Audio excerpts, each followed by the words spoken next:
요즘 우리에게 친숙해진 영어 단어 가운데 하나가 팩트가 아닌가 싶어요. 사실이라는 뜻인데 언제부턴가 뉴스 채널에는 팩트 체크 그런 코너들이 모든 방송사 뉴스 채널마다 생길 것 같더라고요. 어떤 이슈나 보도 내용의 사실 여부를 확인하는 코너죠. 또 최근에는 팩트 시트라는 말을 우리가 많이 듣게 된 것 같아요.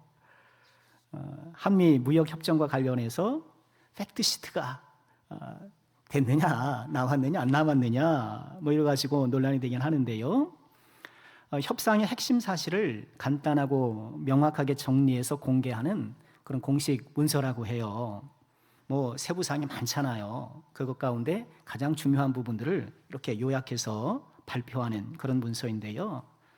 뭐 아시겠습니다만 한미 간의 무역 협정이 타결되었고 에이펙에서 협정이 타결되었다고 했는데 팩트시트가 나오지 않아서 이거 언제 나오냐 이렇게 막 관심을 많이 갖고 있었는데 회담 16일 만에 양국에서 팩트시트가 공표되었고요.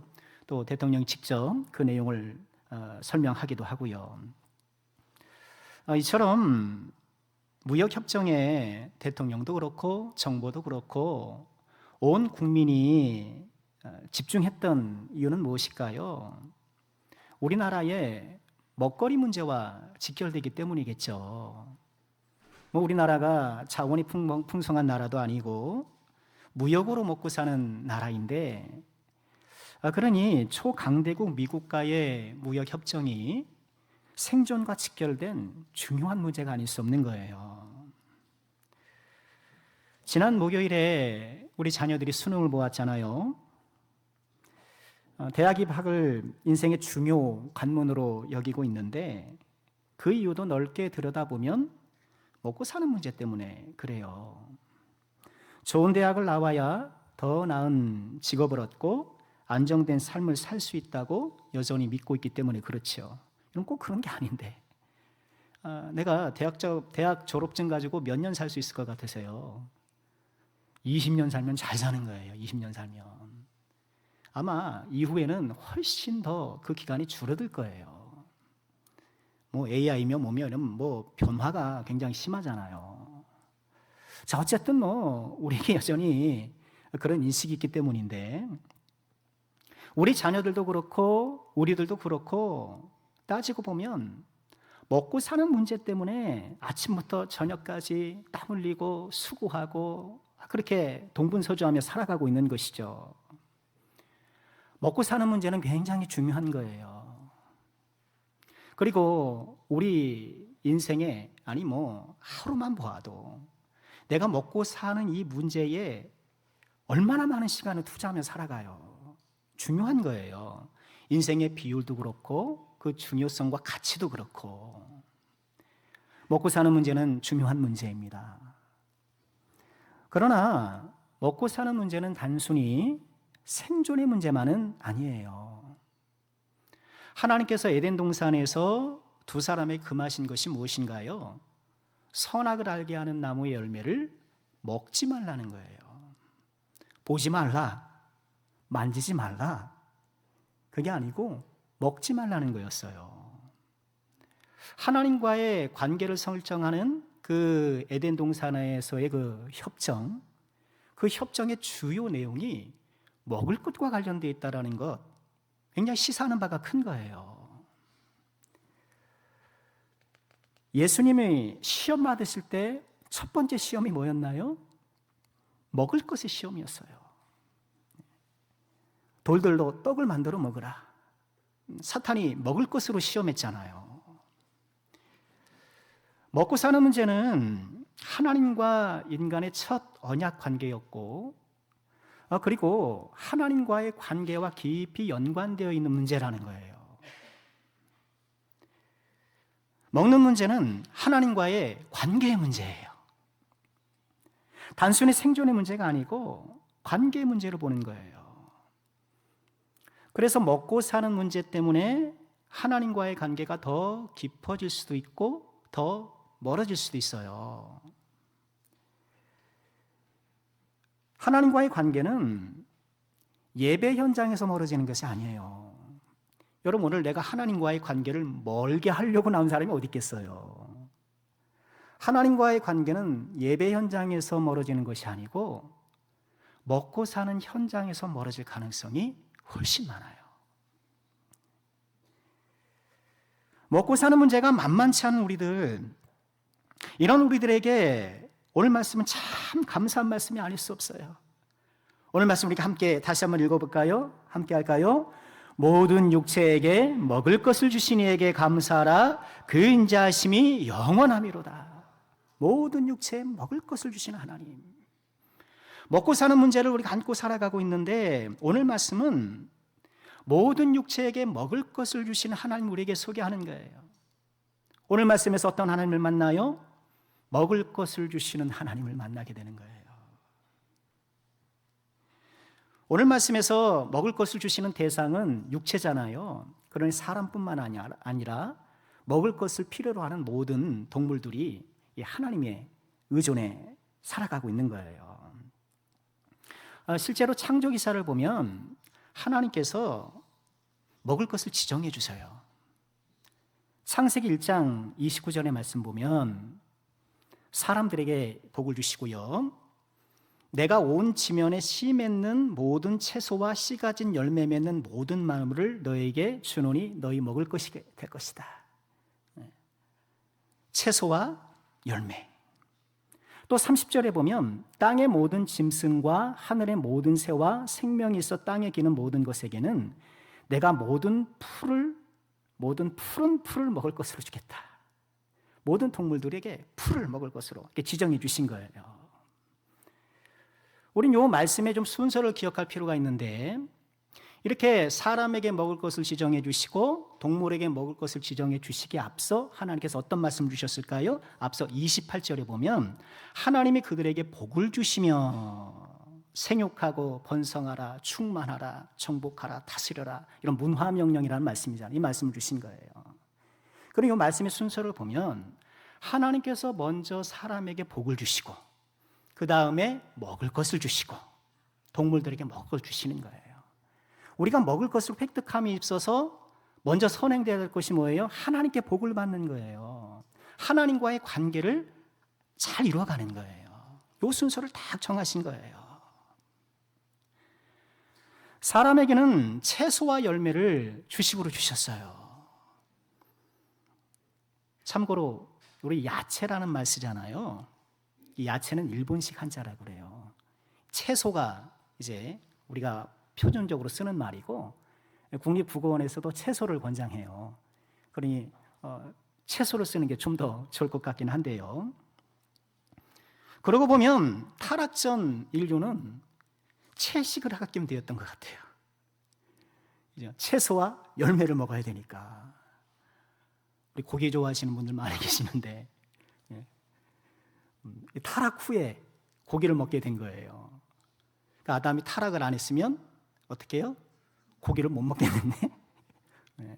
아담의 타락 덕분에 고기를 먹게 되었는데 그렇다고 고맙다고 그럴 수는 없고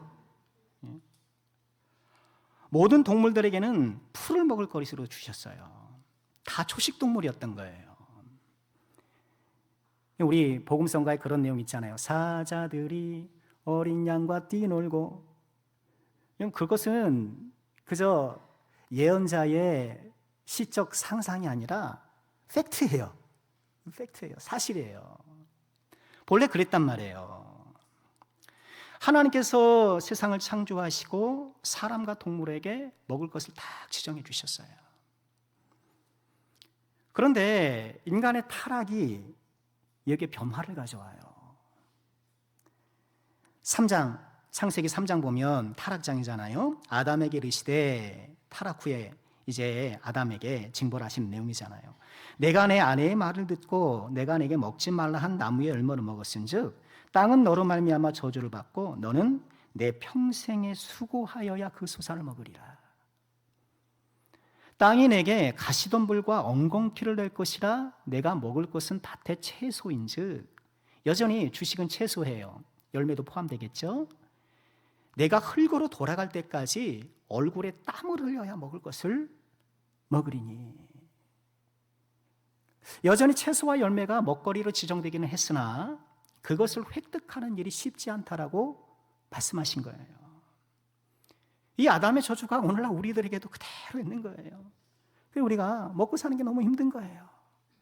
이마에 땀을 흘려야 우리가 획득할 수 있고 우리가 그렇게 살아가는 거예요.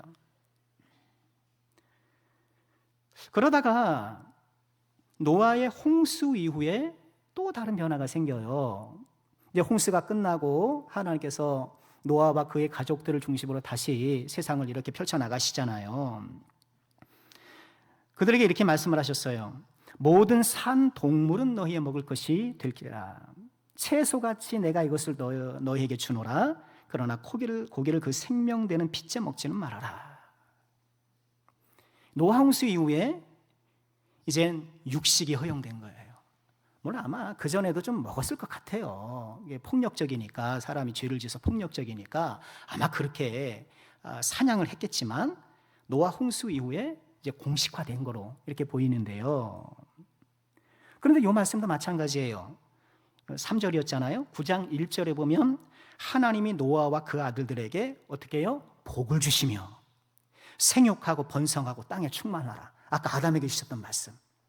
그 말씀을 그대로 가져오셔서 복을 주신 후에 먹을 것을 지정해 주시는 거예요. 하나님의 순서예요. 사람에게 육식이 허용되었어요. 그리고 이 사람에게 허용된 육식은 동물들에게도 마찬가지로 허용이 되었고, 그래서 약육 강식의 시대가 시작된 거예요.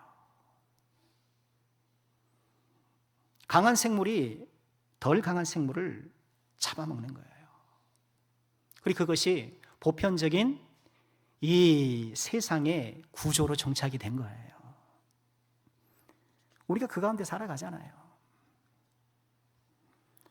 타락 전에, 그리고 타락 후에, 그리고 노아 홍수 이후에 이처럼 먹거리의 구조는 변했지만 변하지 않는 한 가지 사실이 있어요. 하나님께서 모든 피조물들에게 먹을 것을 주시더라는 거예요. 그것이 쉬웠고 어려웠고 그리고 좀 바뀌기는 했었어도 여전히 하나님께서 먹을 것을 주신다는 거예요. 치열한 약육강식의 사회 속에서도 이마에 땀을 흘려야 겨우 먹을 수 있는 아담의 저주 같은 현실 속에 우리가 살아가라도 여전히 하나님께서 먹을 것을 주시는 분은 하나님이시라는 거예요. 우리 예수님께서 가르쳐주신 기도 제목 가운데 하나가 뭔가요? 오늘날 우리에게 일용할 양식을 주옵시고. 하나님께서 우리에게 양식 주심을 기억하고 그것을 요청하라고 우리에게 말씀해 주신 거예요. 그렇기 때문에 우리는요, 먹고 사는 문제에 있어서 하나님을 의존해야 돼요. 이게 믿음이에요. 시대의 변천 속에서도 하나님께서 먹을 것을 공급해 주시는 이 사실은 변함이 없기 때문에 우리는 하나님을 의존하여 먹을 것을 획득하는 그런 사람이 돼야 되는 거예요. 여러분, 이것은 기복주의를 말씀드리는 것이 결코 아닙니다. 예수를 닮아서 복 받자, 물론 복도 받아야겠지만 여러분, 그것이 최고라고 말씀드리는 것이 결코 아니에요. 먹고 사는 문제, 우리 인간의 가장 근본적이며 중요한 그 문제부터 하나님께 의존하고 하나님을 신뢰하자는 거예요. 그런데 문제는 뭔가요? 에덴 동산에서 아담이 먹는 문제에서 넘어진 것처럼 오늘날 우리들도 먹고 사는 문제에서 숱하게 넘어지더라는 거예요. 죄악으로 점철된 세상에 살아가면서 먹고 사는 과정 가운데 여러 부정한 일에 직간접적으로 노출되는 불법과 편법에 내가 손을 댈 수밖에 없는 그런 상황들도 있잖아요.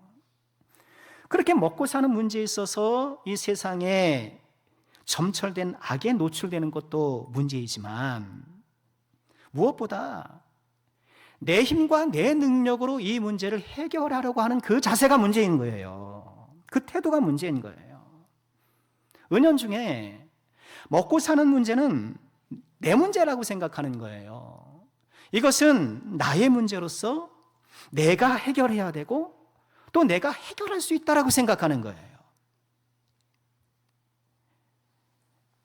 내가 공부해서, 내가 기술을 익혀서, 내가 경험을 활용해서 먹고 사는 문제를 지금껏 내가 해결해야 하고 또 앞으로 해결할 수 있을 것이라고 자꾸 생각하는 거예요.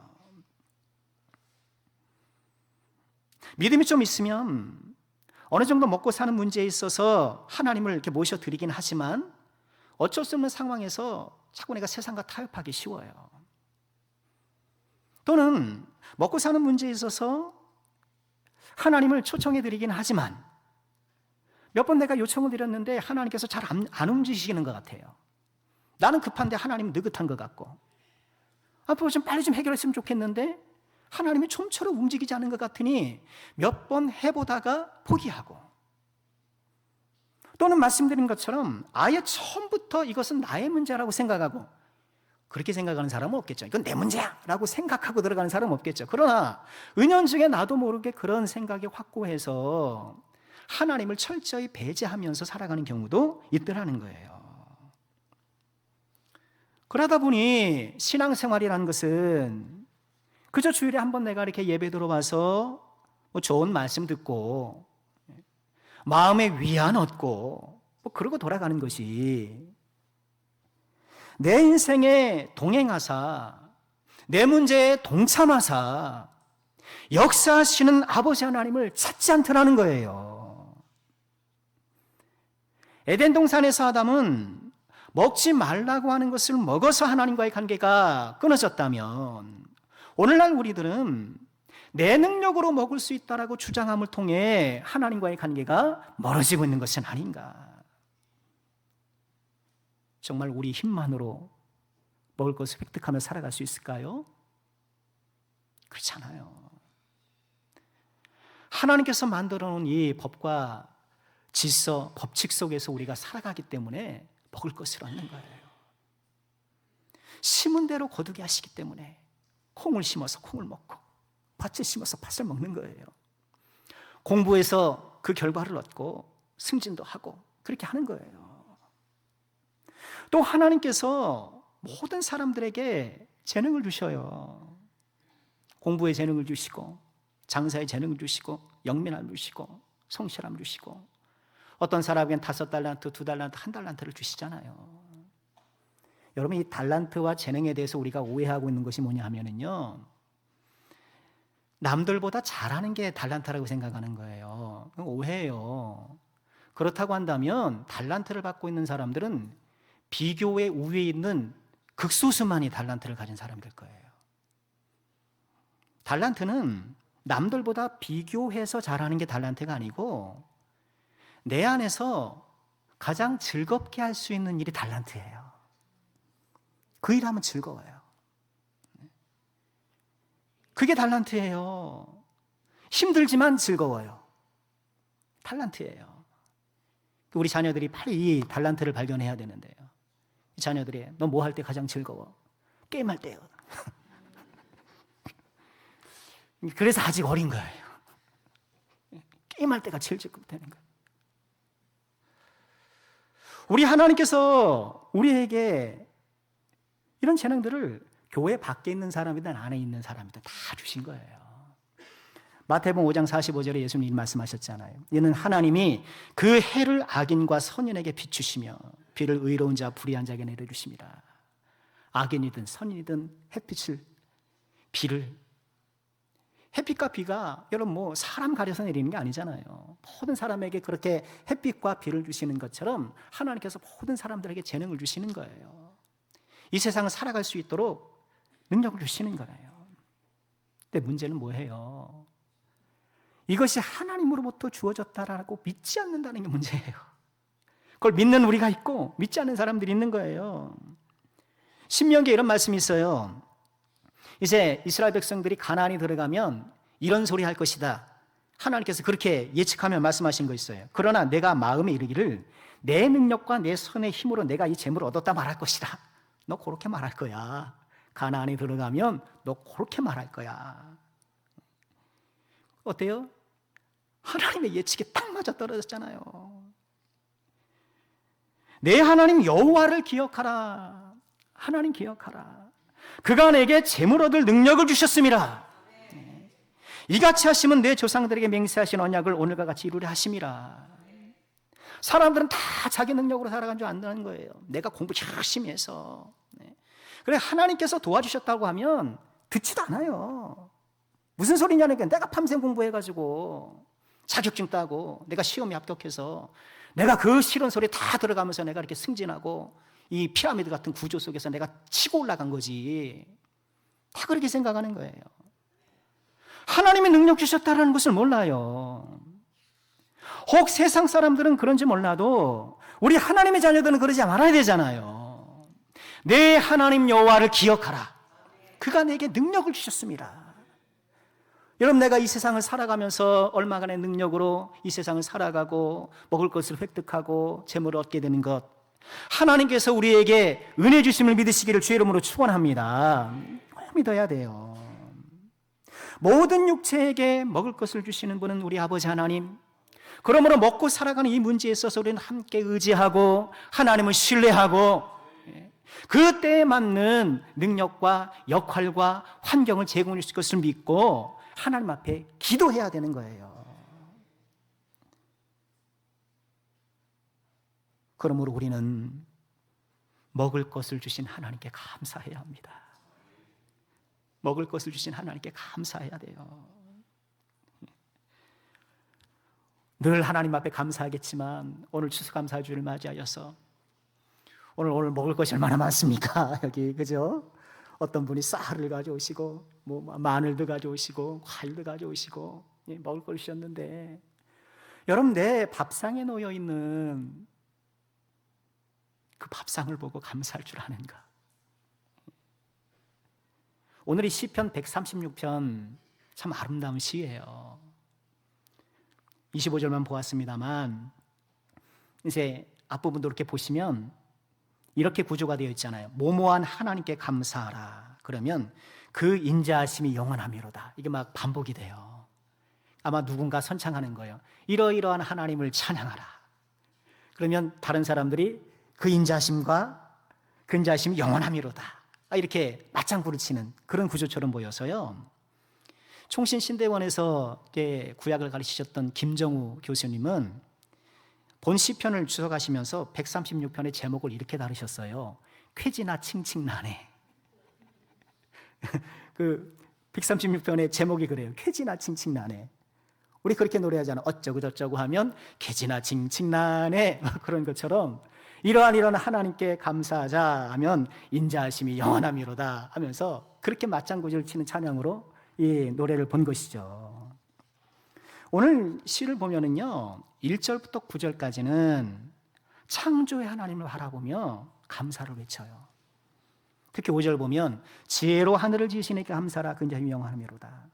땅을 물에 펴신 이에게 감사하라.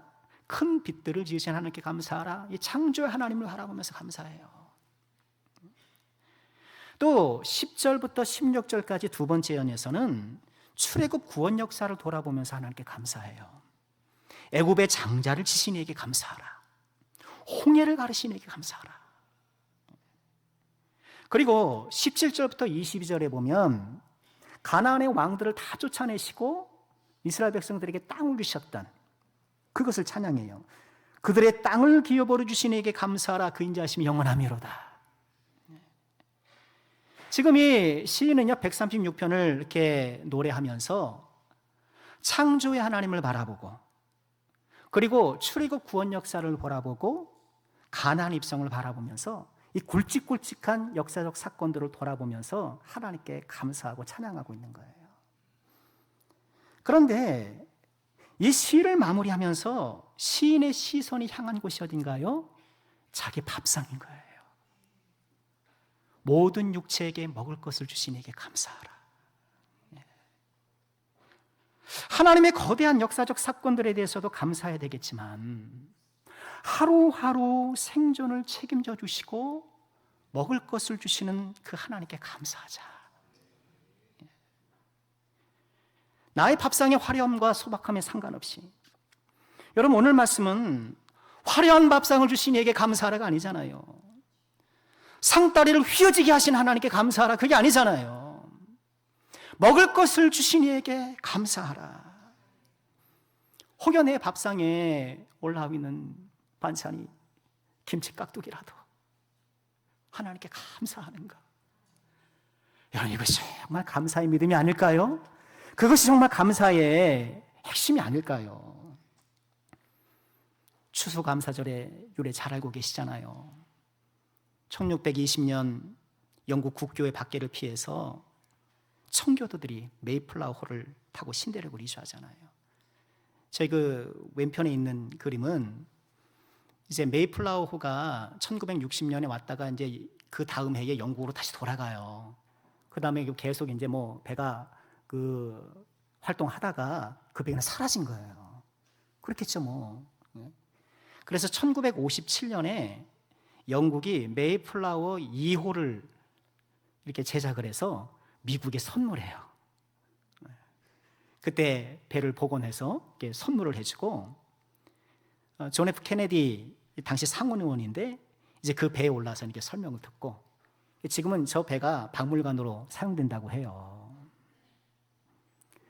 메이플라워를 타고 신대륙으로 이주를 했습니다만 그들을 기다리고 있던 것은 무엇인가요? 혹독한 추위와 질병이었어요. 도착한 사람 절반이 죽어요. 그리고 이듬해 봄이 되었을 때 원주민들이 옥수수 재배하는 걸 이제 가르쳐줘요. 사냥하는 것을 가르쳐줘요. 그래서 그 원주민 완파노아그 부족이라고 그러거든요. 이 사람들이 그걸 가르쳐준 거예요. 그래서 농사를 짓고 첫 수확을 얻은 그때 하나님 앞에 이 원주민들을 초청해서 감사하는 잔치를 벌였던 거예요. 이 추수감사절의 시작이잖아요.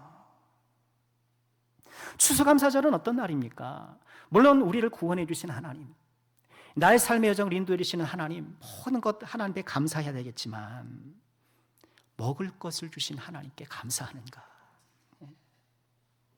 먹을 것을 주신 이에게 감사할 줄 아는 것, 여러분, 그것이 감사신앙이 아니겠습니까?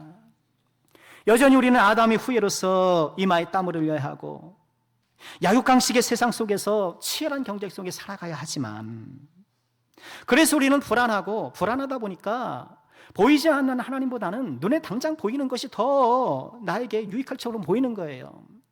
눈에 보이는 내 경험, 내 지식, 내 기술, 내 자산, 그거 바라보고 그것 붙들고 살아가려고 하는 거예요. 그러다 보니 내 손으로 이것들을 다 얻었다라고 자고하기 쉬운 거예요.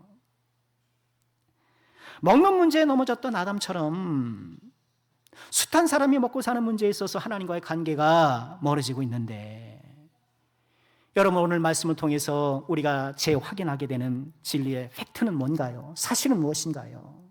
하나님께서 모든 육체에게 먹을 것을 주신다는 것, 나의 능력과 나의 자산이 아니라 먹을 것을 주시는 하나님께 의존하는 삶이야말로 참으로 복된 삶이요, 하나님께서 그 사람을 잊지 않는다라는 것. 그러므로 먹을 것을 주신 하나님께 감사하는 것. 한 해를 또 마무리하잖아요.